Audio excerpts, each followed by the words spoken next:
नमस्कार दोस्तों, आप सभी का स्वागत है इस वीडियो में। तो दोस्तों, ये वीडियो आप सभी भारतीयों के लिए रहने वाला है। मतलब कि वो सभी लोग जो भारत में किसी भी राज्य में, किसी भी ज़िले में, किसी भी गली में, किसी भी मोहल्ले में, किसी भी कॉलोनी में, किसी भी राज्य में रहते हैं इंडिया कंट्री में, तो उनके लिए ये वीडियो काफ़ी ज़्यादा खास होगा।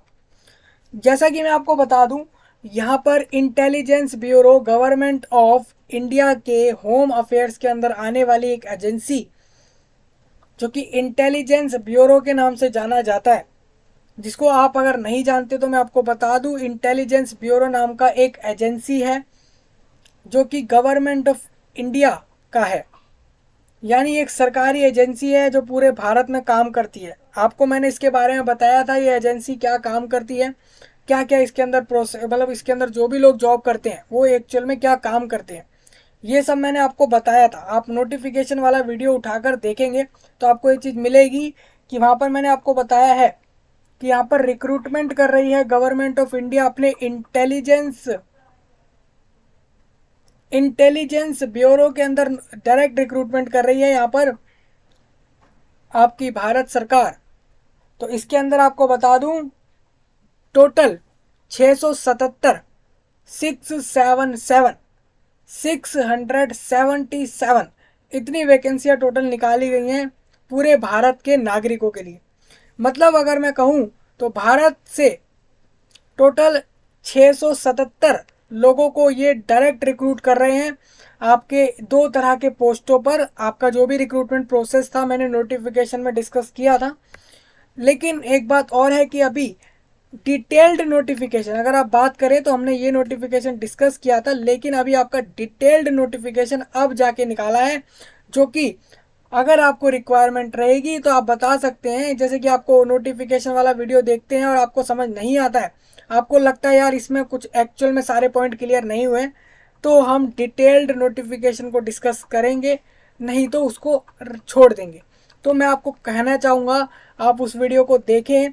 677 लोगों को पूरे भारत से ले लिया जाएगा इस एजेंसी के अंदर, जो कि दो तरह के पोस्ट होंगे। एक तो आपका सिक्योरिटी असिस्टेंट का रहेगा, एक आपका मल्टीटास्किंग स्टाफ रहेगा।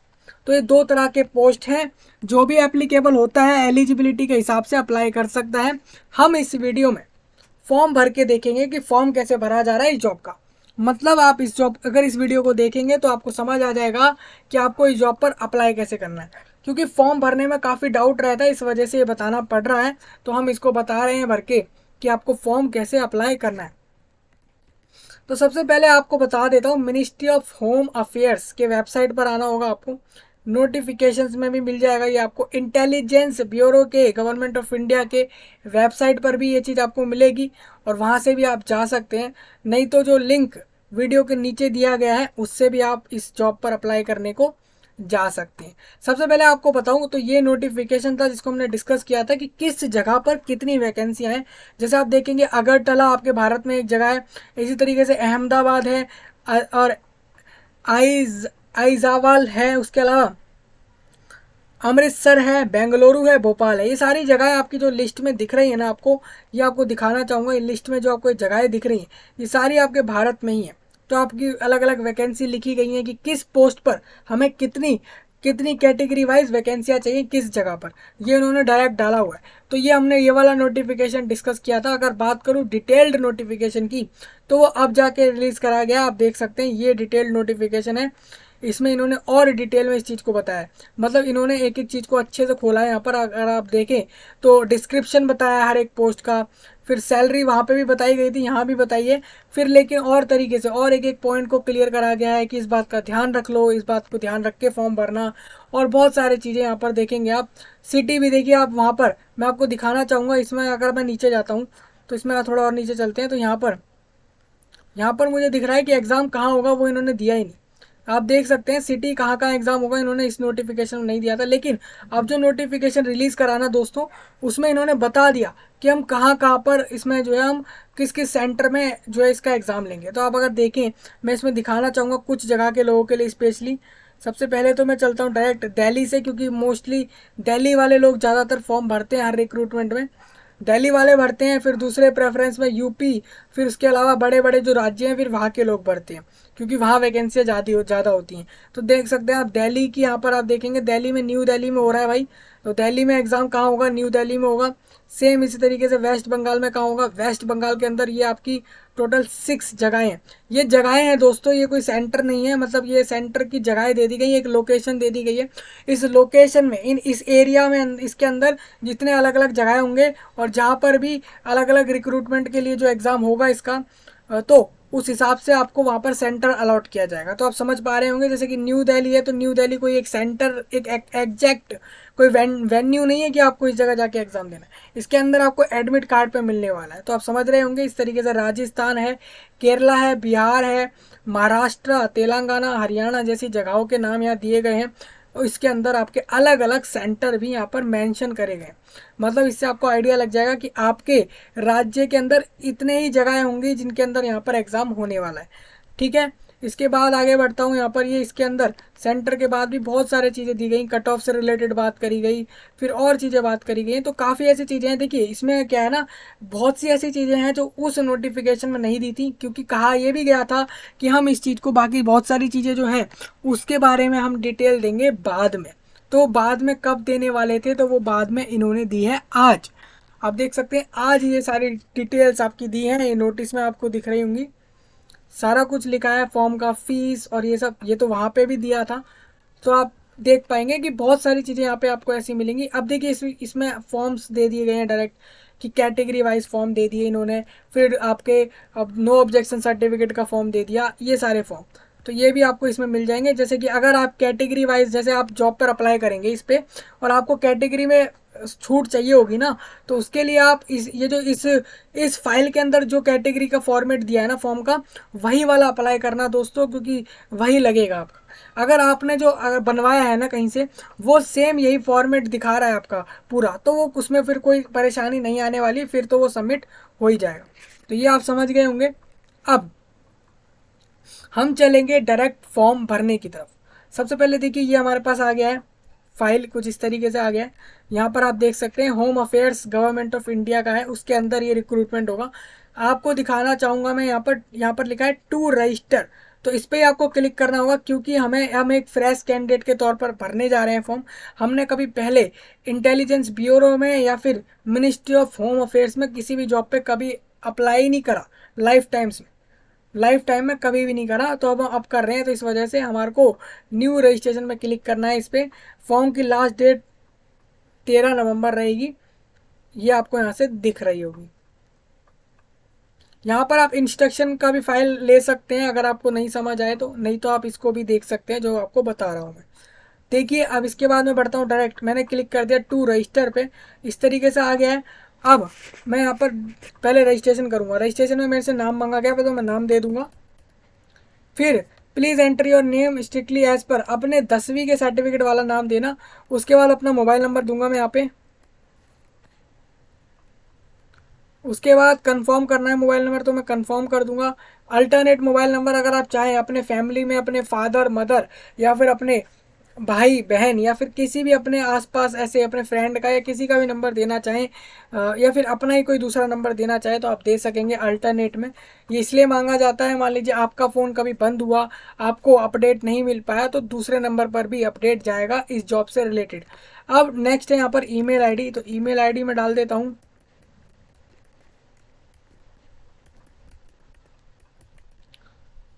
अब जैसे देख रहे हैं आप, मैंने ईमेल आईडी डाल दिया यहाँ पे।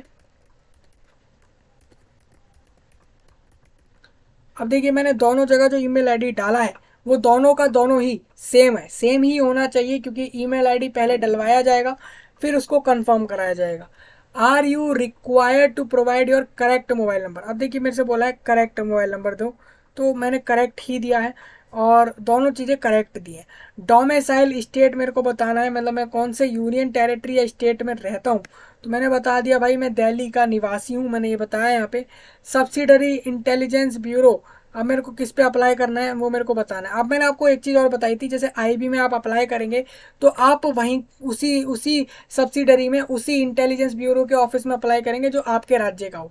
तो मैंने दिल्ली में अप्लाई करना चाहा है, तो मैं दिल्ली के आईबी हेडक्वार्टर्स में अप्लाई कर रहा हूँ, क्योंकि दिल्ली में ही इंटेलिजेंस ब्यूरो का हेडक्वार्टर है। ये आपको पता ना हो तो आप जान लीजिए। आर यू आ अब मैं डिसेबिलिटी में नहीं आता, तो मैं इसको नो कर देता हूँ।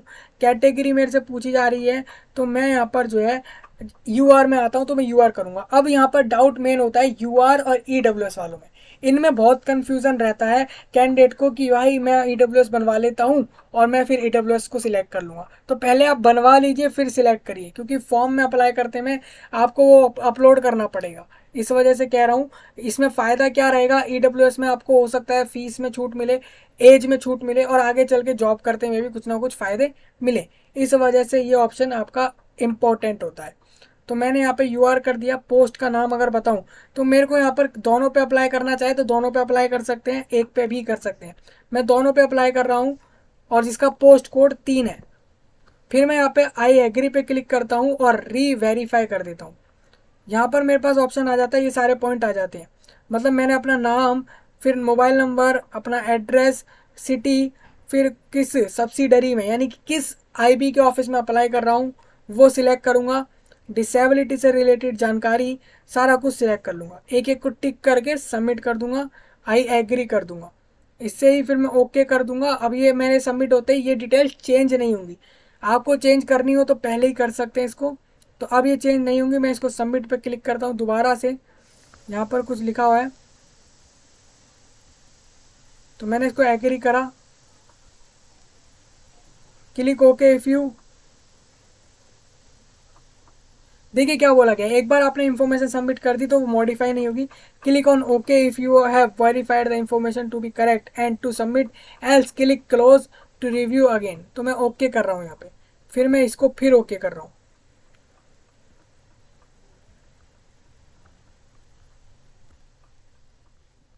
एक बार फिर से एक बार रीचेक करते हैं सारे डिटेल्स को। अब मेरे को यहाँ पर कैप्चा डाल देना है। कैप्चा जो लिखा है मैं उसको डाल दूंगा, जैसे यहाँ पे लिखा है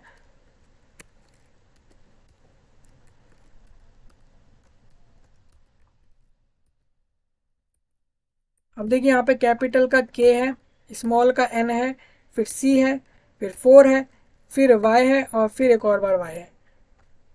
अब इसको सबमिट करेंगे, फिर एग्री करेंगे, फिर ओके करेंगे, और ये देखिए रजिस्टर्ड सक्सेसफुली। अब मेरे को यहाँ पर मिला है एक रजिस्ट्रेशन नंबर। अब ये रजिस्ट्रेशन नंबर का भाई मैं क्या करूँ, तो मैं इसकी फ़ोटो क्लिक कर लूँ अपने दूसरे किसी डिवाइस से, या फिर इसका स्क्रीनशॉट ले लूँ, जिससे कि ये मेरे काम रहेगा। आपको पता होना चाहिए कि ये जो डिटेल है आपकी रजिस्ट्रेशन नंबर, ये आपके काम का बहुत है, क्योंकि आगे काम आएगा आपके। तो इसकी मैंने क्लिक कर ली फ़ोटो, और क्या बोला गया है, an email and SMS has been sent. ठीक है, अब मैंने इसको क्लोज करा है। एप्लीकेशन नंबर मुझे मिला है यहाँ पर, आप देख सकते हैं, जो कि मेरा रजिस्ट्रेशन आईडी था। फिर उसके बाद कैंडिडेट नाम हो गया और सारा कुछ हो गया यहाँ पे। अब ये सब तो मैंने चेक कर लिया। अब मैं जाऊँगा गो टू एप्लीकेशन पे। चलिए हम अब फॉर्म भरने की तरफ जा रहे हैं, हमारा रजिस्ट्रेशन हो चुका है। इसी तरीके से आपको करना है दोस्तों, कोई ऐसा कोई टफ नहीं है इसमें कोई फॉर्म भरने का जैसे आपको लगता है, तो ऐसा कुछ भी नहीं है। अब मैं सबसे पहले यहाँ पे एलिजिबिलिटी से रिलेटेड डिटेल्स डालूंगा, फिर कम्युनिकेशन से रिलेटेड डिटेल्स, फिर क्वालिफिकेशन, और फिर आखिरी में डॉक्यूमेंट अपलोड करूँगा और फिर पेमेंट करूँगा। जेंडर में यहाँ डाल देता हूँ जैसे जो भी आ रहा है, मेल फीमेल के लिए जॉब रहेगी, थर्ड जेंडर के लिए यहाँ पे जॉब नहीं है, क्योंकि ऑप्शन नहीं दिखा रहा है जेंडर में। इसके अलावा मैं आपको दिखाता हूँ, यहाँ पे मैंने डाला 2001 यानी 2001। फिर मैंने डाल दिया अक्टूबर में भी मैंने डेट डाल दी है। उस हिसाब से मेरी डेट यहाँ पर डेट ऑफ बर्थ जो भी थी वो आ गई। नेशनैलिटी मैंने टिक कर दी है, इंडिया का ही हूँ मैं नागरिक। तो ये मेरे को बताना पड़ेगा, आपको भी इस तरीके से बताना है। Do you have domicile certificate for a SIB you are applying to. मतलब आप जिस भी सब्सिडरी में अप्लाई कर रहे हैं IB में, उसकी आपके पास डोमिसाइल सर्टिफिकेट है नहीं, मतलब आप उसी राज्य के हैं नहीं। जैसे मैंने बोला नो, तो अभी कुछ नहीं आ रहा, हो सकता है आगे प्रॉब्लम आ जाए। लेकिन मैं बता रहा हूँ, हाँ भाई मैं दिल्ली में ही रहता हूँ और मैं दिल्ली के ही इंटेलिजेंस ब्यूरो में अप्लाई कर रहा हूँ। आप नो करके देखना, हो सकता है फॉर्म सबमिट हो जाए। लेकिन मैंने नोटिस में पढ़ा था कि वहाँ पर ऐसा नहीं था। फादर नेम यहाँ पे पूछा जा रहा है, फादर नेम डालूंगा मैं। फिर मदर नेम पूछा जाएगा तो मैं मदर नेम डाल दूंगा। उसके बाद मैरिटल स्टेटस में मैं डाल दूंगा अनमैरिड, आपका जो भी रहेगा वो आप डाल देंगे।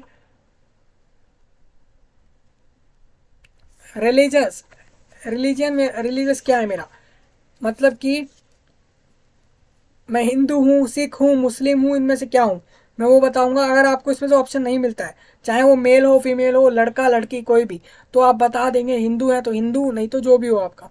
उसके बाद मोबाइल नंबर के बाद ये सब डालने के बाद अब मेरे से पूछा जा रहा है टेस्ट सिटी प्रेफरेंस, कि आप कहाँ एग्जाम देना चाहेंगे।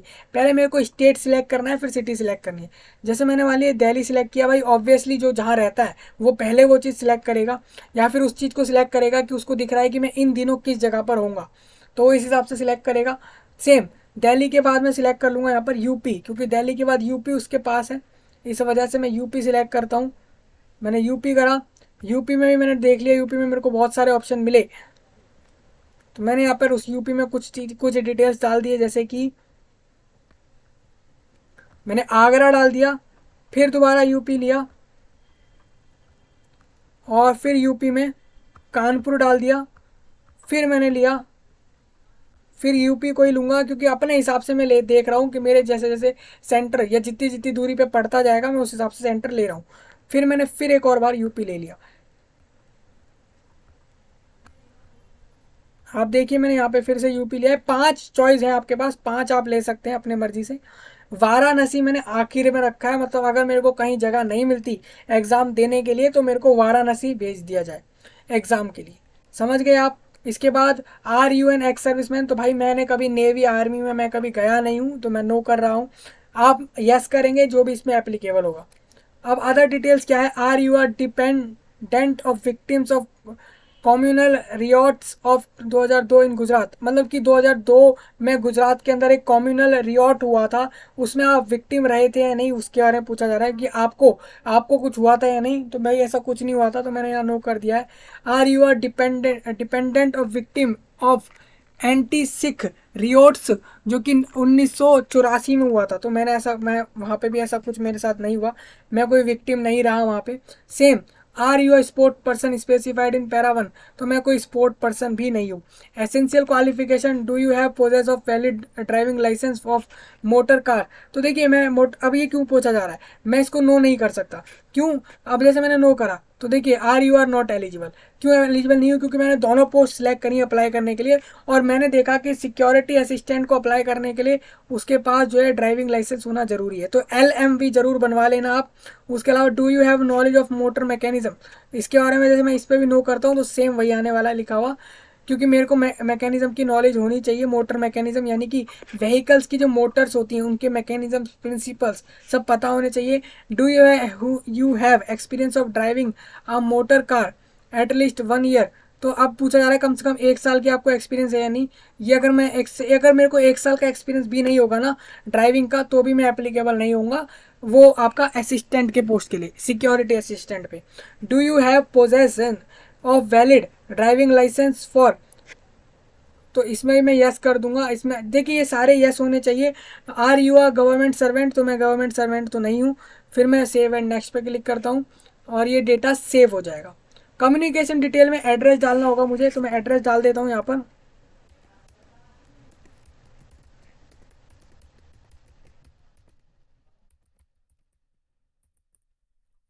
सेम एड्रेस टू मैं नहीं डाल रहा, इतना ही एड्रेस है जितना मैंने डाल दिया है। अब कंट्री में मैं डाल देता हूँ यहाँ पे। उसके बाद इंडिया के बाद स्टेट डाल दूंगा, फिर डिस्ट्रिक्ट पूछा जाएगा मैं डिस्ट्रिक्ट डाल दूंगा, पिन कोड पूछा जा रहा है वो भी डाल देता हूँ। इस परमानेंट एड्रेस सेम है, अब देखिए मेरे दोनों एड्रेस सेम है तो मैं इसको सेम कर दूंगा। आप परमानेंट और करस्पॉन्डेंस एड्रेस से अलग अलग भी कर सकते हैं। फ़र्क इतना ही होता है, परमानेंट एड्रेस एक ऐसा एड्रेस होता है जो बिल्कुल परमानेंट है, जो कि आपका हमेशा वो एड्रेस पे आप कभी ना, वो आपके डॉक्यूमेंट्स के हिसाब से वो है। करस्पॉन्डेंस एड्रेस हो सकता है कि वो आपका अभी अभी इन दिनों वो एड्रेस वहाँ पर अभी आप हो सकता है कुछ दिन बाद आप उस जगह पे ना हो। सेव एंड नेक्स्ट पे क्लिक कर देते हैं, ओके कर देते हैं।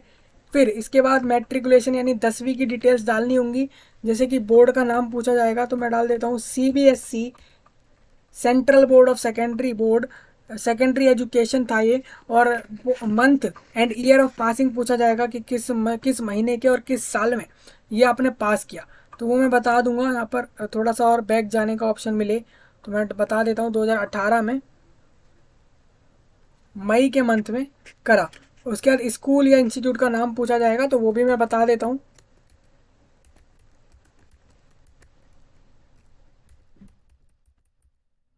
आप देख सकते हैं इस तरीके से मैंने बता दिया है। फिर सब्जेक्ट कॉम्बिनेशन क्या क्या रहे थे वो बताने हैं। 10th के रहेंगे आपके सारे। आप ऐसे कॉमा डाल के सेपरेट कर देना।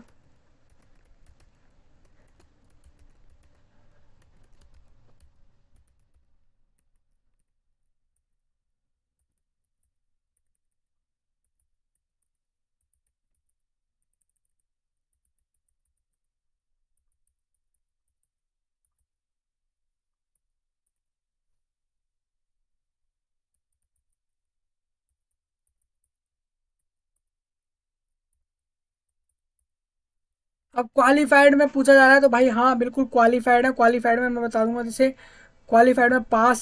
इसके बाद select, please select any of the following. Percentage में आया था मेरा 10th का रिजल्ट। कितने मार्क्स आए थे मेरे? तो मेरे मार्क्स आए थे 478, जो कि आउट ऑफ 500 थे। इसमें एक सब्जेक्ट मेरा 1 2 3 4 5 6, इसमें मेरा एक दो, इसमें जो है आप दिखा देता हूँ मैं यहाँ पे। आईटी और संस्कृत ये दोनों ही ऑप्शनल सब्जेक्ट थे। तो ऑल ओवर मेरे 500 में से मार्क्स जो है मैंने वो बता दिए। जैसे यहाँ 7 सब्जेक्ट डाले हैं मैंने, तो मैं यहाँ पे इसको 700 कर देता हूँ और यहाँ पे 682 कर दे 84 कर देते हैं। तो इस तरीके से हो जाएगा, तो ऑटोमेटिकली ये चेंज हो जाएगा। फिर आपको 12th के डिटेल्स डालने हैं, जैसे मैंने 12th का डाल दिया है। फिर पासिंग ईयर डाल दिया यहाँ पे। इंस्टीट्यूट का नाम डाल दिया है।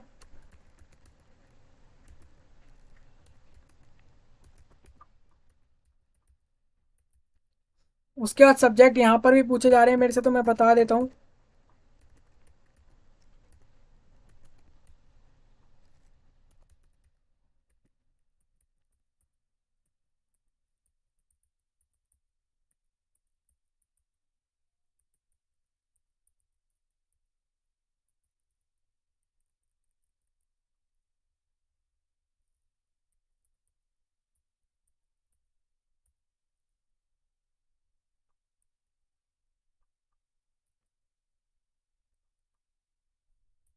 तो इस तरीके से सब्जेक्ट आपको बता देने हैं। इसके बाद आगे बढ़ते हैं। क्वालिफाइड में मैंने बता दिया पास। उसके बाद select, please select any of the following. यहाँ पे मैंने परसेंटेज, आपका जो भी सिस्टम रहा हो ना 12th क्लास में रिजल्ट बनाने में, चाहे वो परसेंटेज रहा हो, सीजीपीए रहा हो, वो आप बताएंगे। मार्क्स ऑब्टेन्ड में मैंने बता दिया यहाँ पे, जैसे आप देख रहे हैं 4 सब्जेक्ट्स डाले हैं मैंने, तो 365 रहे टोटल। ये 400 में से मार्क्स 12th क्लास के। अब एडिशनल क्वालिफिकेशन है, इसको आप चाहें तो डाल सकते हैं। जैसे आप देखेंगे तो 10th की डिटेल डालना जरूरी था, 12th की नहीं भी डालें तो चलता। एडिशनल ये वाली क्वालिफिकेशन नहीं डाल रहा हूँ मैं। एडिशनल होता है आपने डिग्री कोई करा है, ग्रेजुएशन करा है, तो उसका डिटेल डाल सकते हैं आप यहाँ पर। अब do you have knowledge of foreign या फिर लोकल लैंग्वेज एक्सेप्ट हिंदी और इंग्लिश के अलावा आपको कोई दूसरी लोकल लैंग्वेज आती है नहीं? जैसे मैंने येस करा ना, तो मेरे को यहाँ पर लोकल लैंग्वेज डाल देनी जो भी मुझे आती हो। मैंने नो कर दिया है। इसके बाद मैं एक्सपीरियंस बता देता हूँ कि कोई वर्क एक्सपीरियंस मुझे नहीं है, तो मैं नो कर रहा हूँ इसको भी। सेव एंड नेक्स्ट पे क्लिक करूँगा। Please enter language known under other detail.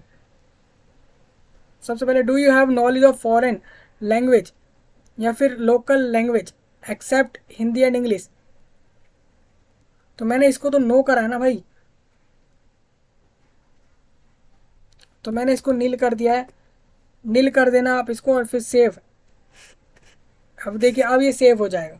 इसके बाद upload and scan copy of your recent photo. अब मेरे को फोटो, साइन और सर्टिफिकेट ये तीनों अपलोड करने हैं। अब मैं दिखाता हूँ कैसे अपलोड होंगे। इसमें मैं ऐसे जाऊँगा और मैं यहाँ पे डायरेक्ट चला जाऊँगा डाउनलोड के सेक्शन में, और यहाँ पर आता हूँ मैं। तो मैं यहाँ पे देखता हूँ, तो मैंने यहाँ पे ये फ़ोटो उठाई।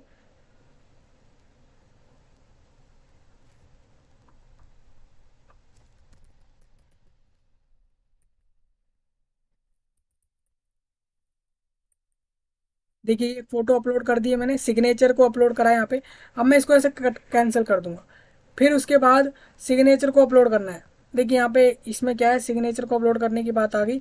सिग्नेचर के लिए यहाँ पे फाइल उठाई जाएगी और यहाँ पर भी सेम मैं इसी तरीके से फाइल उठाकर जो है अपलोड कर दूंगा। आप देख सकते हैं ये फाइल भी अपलोड हो गई है और इसमें भी हम बीच बैक आ जाएंगे यहाँ से भी। फिर नेक्स्ट आती है हमारा सर्टिफिकेट की। ये डोमिसाइल सर्टिफिकेट रहेगा, मतलब आप जिस राज्य में रहते हैं वहाँ का सर्टिफिकेट स्टेट गवर्नमेंट से बना हुआ हो या फिर सेंट्रल गवर्नमेंट का भी हो सकता है। तो आपने अगर ये चीज़ है आपके पास तो आप उसको सबमिट कर देंगे। जैसे आप देखते हैं मैं यहाँ पे दोबारा डालता हूँ इस फाइल को। मेरे से बोला गया है मिनिमम 100 KB की फ़ाइल रखनी है मुझे, तो मैं इसको फिर यहाँ पर दूसरे फाइल को डाल देता हूँ। देखिए अब मैं यहाँ पर फिर अब मैं यहाँ से पहले चेक कर लेता हूँ कौन सा फाइल है जो 100 KB से ऊपर हो। जैसे आप देखते हैं ये वाला फाइल है, मैं इस फाइल को ओपन कर लेता हूँ और यहाँ पर मैंने इस वाले फाइल को जो है अपलोड कर दिया है उस साइज़ को देखते हुए। अब इसमें मेरे को व्यू करने हैं, ये सारे फाइल आपको व्यू कर लेने हैं, ऐसे करके आप देख लीजिए। फिर इसको हटाते जाइए, ऐसे व्यू करा आपने और इसको हटा दिया, इस तरीके से आपको कर देना है, जिससे कि आपको पता रहे कि आपने सारी डिटेल्स जो अपलोड करें डॉक्यूमेंट वो सही अपलोड हुए। फिर चूज़ पेमेंट मोड, तो ऑनलाइन में ही पेमेंट होगा भाई यहाँ पर। फिर इसमें सब पे टिक कर देना है ऐसे करके।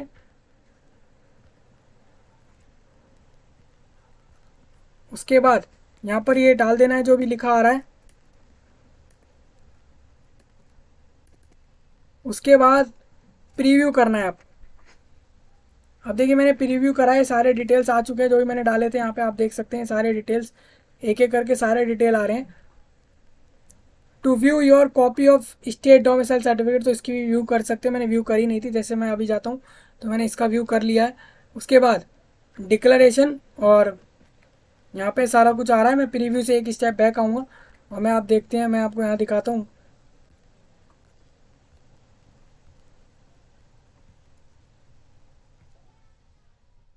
अब दोबारा फॉर्म पे मेरे को लेकर जाया जाएगा।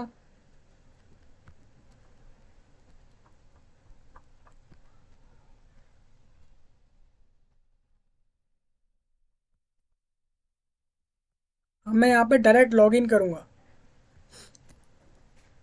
अब ये लॉगिन होगा कैसे, अब ये लॉगिन होगा जो मेरे को रजिस्ट्रेशन आईडी मिली थी वो डाल दूंगा मैं यहाँ पे।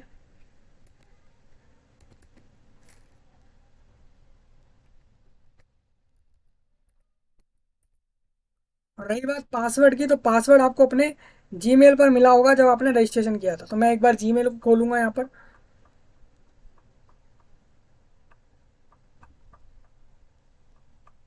तो मैं अब यहाँ से पासवर्ड डाल देता हूँ।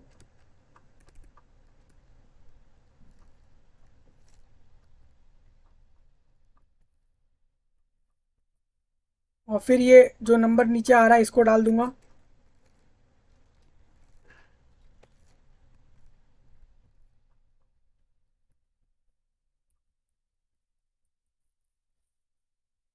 अगर आप देखें यहाँ पर तो आपको दिखेगा कि जेड भी छोटा है, पी टी सब छोटे हैं, यहाँ पे सी जो है वो बड़ा है।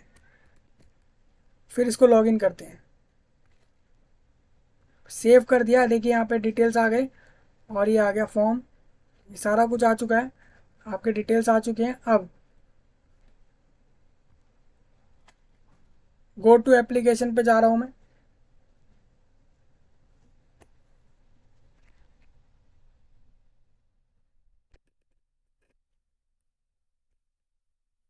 ये सारे प्रोसेस हमारे हो गए थे।